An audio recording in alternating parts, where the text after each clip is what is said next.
Welcome back guys dito sa aking channel at ang gagawin po natin ngayon ay kung paano natin ma-diagnose ang ating board ng Peace Wi-Fi kung okay pa ba ito o hindi na. So, sundan nyo lang po ako guys, huwag po kayo bibityo hanggang sa dulo ng ating video para mapakita ko po kung paano natin siya ma-diagnose. At siyempre, kailangan natin isaksak muna itong power supply na guys. Kahit wala po muna tayong antena ipanglagay, ang importante lang dito ay may memory card yung ating board. So, ayan guys, naka-on na po siya. So, kung makikita natin sa board, ay wala po yung indication ng kanyang image. At kapag ganito guys, pwede po natin siya subukan hawak-hawakan yung heatsink kagaya nung ginagawa ko. Heatsink at saka yung memory lang niya, pwede natin siya hawakan. Ang binabantayan natin dyan, kung normal ba yung init niya, kung umiinit pa ba siya. So, dito sa case natin ngayon guys, ito po ay ang lamig po niya.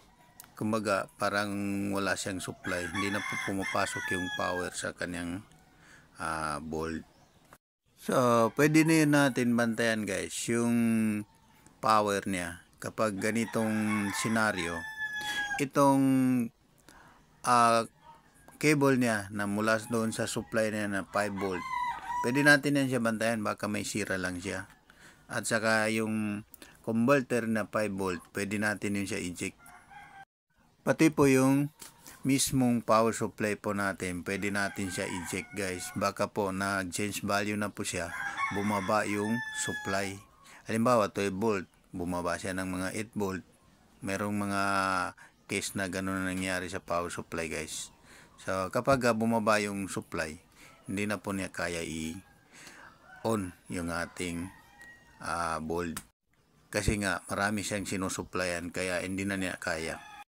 At ang pinaka-importante dito ay magpapalit po tayo ng memory card. Kagaya nito guys. So, subukan natin palitan ng memory card. Siguraduhin po natin na good po yung memory card na gagamitin natin at naka-plus po siya ng maganda. Maganda po yung image na nailagay natin para sure po tayo.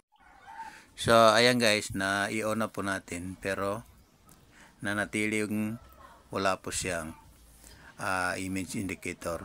So, ayan, sinusubok-subukan ko tingnan yung heatsink at saka yung nalagyan ng ating memory card.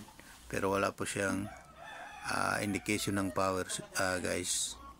Talagang malamig po siya. Hindi na po nagsusupply yung kanyang power sa loob ng board. Yan. So, yan na po yung time guys na ma-confirm natin na sira po yung ating OPI o board ng ating Peace Wi-Fi. May case naman guys na yung board natin o yung heatsink niya, pag hinawakan mo, napakainit po. So, isa rin yun sa indication na sira na po yung ating board guys. Kapag magkaganon yung board nyo, mainit na mainit, hindi na po siya normal. So, isa lang ang ibig sabihin nun, sira na po siya. So guys, sana nakatulong po ang video natin ngayon. Maraming salamat po sa pagsuporta. God bless.